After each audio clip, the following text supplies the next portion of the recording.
Shalom a todos e a todas. Continuamos agora nossa meditação ou nosso estudo sobre as 5 coroas. As 5 coroas mencionadas no Ketuvim Netzarim, ou escritos nazarenos, conhecido como Novo Testamento, são a coroa da vida, que está em Tiago 1,12 e Apocalipse 2,10, a coroa incorruptível, que está em 1 Coríntios 9, 24 a 25, a coroa da justiça, 2 Timóteo 4, 6 a 8, a coroa da exultação, 1 Tessalonicenses 2, 19, e a coroa da Kevod, ou coroa da glória, 1 Pedro 5, 2 a 24. Falaremos agora sobre a segunda coroa, a coroa incorruptível. Não sabeis vós que os que correm no estádio, todos na verdade correm, mas só um leva o prêmio? Correi de tal maneira que o alcanceis. Todo atleta em tudo se domina. Aqueles para alcançar uma coroa corruptível, nós, porém, a incorruptível. 1 Coríntios 9, 24 a 25. Essa coroa é a coroa do vitorioso. Faça todo o esforço para obter a coroa imperecível, mas sem comprometer a sua liberdade no Messias. Esses versos são parte de um estudo em profundidade sobre a nossa liberdade. 1 Coríntios 9, 24 a 25, 1 Coríntios 8 e 9. Também chamada a liberdade com que o Messias nos libertou, Gálatas 5. E é parte da bênção da nossa salvação. Se você sabe que foi salvo e liberto somente pela bondade, misericórdia e graça de Adonai, você deve também saber que a sua liberdade inclui. Você foi salvo, foi resgatado, já não está mais sujeito às coisas que te deixam escravizados. Você não está mais sujeito a mandamentos de homens que não fazem parte da palavra de Adonai. Em outras palavras, a coroa incorruptível não será dada a você por manter tradições. Tradições são boas, no entanto, não é por elas que você alcança a coroa incorruptível. Com a sua salvação, ou seja, com o novo nascimento, veio a liberdade espiritual. Esta é a liberdade para fazer a vontade de Adonai, como revelada em sua palavra e somente a sua vontade. Gálatas 3, 23 a 25, 4, 1 a 11, 5, 1 a 15, Mateus 15, 13, 2 Coríntios 3, Hebreus 7 a 10. 2 pontos vitais para serem lembrados. Quando o emissário Shaul, Paulo, pergunta, não sou livre, 1 Coríntios 9:1, ele está falando sobre a liberdade espiritual, não a liberdade para ignorar as leis do Estado. Afinal, ele mesmo afirma que os discípulos de Yeshua devem ser cidadãos observadores da lei. Romanos 13. Ele sabia que um uso inadequado da nossa liberdade espiritual poderia prejudicar nosso testemunho em vista das pessoas que não creem ao nosso redor. Shaul, assim como outros discípulos, estava livre dos mandamentos da tradição, os mandamentos da lei oral, e livre de ter que observar as tradições feitas pelos homens. Entretanto, ele decidiu observá-las e respeitá-las, mesmo assim. Este era o jeito de ele ganhar o coração das pessoas, para que elas estivessem dispostas a ouvir as boas novas e obter vida eterna. Shaul desistiu voluntariamente da sua liberdade, mas nunca abriu mão em nenhum instante da verdade das boas novas. Atos 28, 17, 21, 24, Romanos 14, 1 Coríntios 8. A corrida. Corram de tal modo que alcancem o prêmio. Shaul descreve sua vida por Yeshua como se estivesse constantemente competindo em uma corrida. Um atleta que está treinando para uma corrida evita comer demais. Ele se abstém completamente de algumas substâncias das comidas saborosas a fim de não ganhar sobrepeso. Ele evita determinados prazeres a fim de preservar toda a sua energia, sua força para a corrida. Afinal, ele quer vencer. Ele investe muito tempo e esforço no treino, no treinamento e na preparação. O atleta concentra todos os seus esforços para vencer a competição. Ele se mantém bem distante de tudo que não colabora para que ele atinja o seu objetivo. Por acaso, Paulo está dizendo que não há lugar para nenhum tipo de hobby na vida do discípulo? Ele está nos proibindo de investir em qualquer coisa que não esteja relacionada com a vida espiritual e o estudo da palavra de Adonai? Eu acredito que não, mas estou convencido de que o lugar em nosso coração que reservamos para um passatempo ou para algo de nosso interesse pessoal deveria ser menor e não tão proeminente quanto o tempo e esforço que damos a Adonai. Não devemos jamais permitir que nossas atividades de recreação tenham precedência sobre a nossa comunhão com Adonai e os discípulos de Yeshua. Ponto importante aqui não é se um discípulo tem permissão, por exemplo, para jogar futebol, basquete, mas que ele deve ser um embaixador do Messias.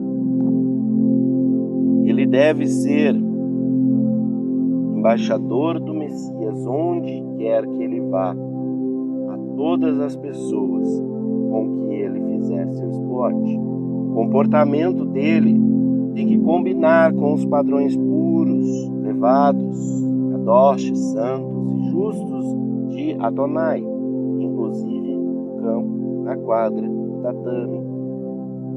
Até nosso passatempo pode ser uma maneira de nós servirmos a Adonai, sem dúvida, mas assim que o passatempo começar a tomar o tempo que dedicamos ao estudo da Torá, da palavra de Deus, ou que temos comunhão com Ele, devemos reavaliar isso.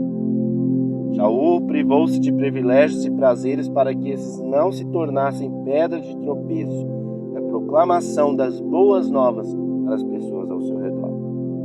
Enquanto ele estava morando entre o povo Yahudi, que observavam a lei, ele se vestia e agia como eles. Shaul evitava determinados alimentos, inclusive. Os discípulos devem fazer o mesmo quando moram em nações e culturas diferentes, desde que isso não seja contrário aos padrões de pureza, de santidades contidos na palavra de Adonai. Eles podem se vestir de acordo com os costumes da sociedade e assim fazem por amor às boas novas. Corram de tal maneira que alcancem. Shaul não está falando sobre uma corrida de alguns minutos ou horas, ele está escrevendo o modo de vida e a disciplina necessária para participarmos de uma corrida que dura enquanto vivermos. Há uma grande diferença entre uma corrida curta e uma maratona.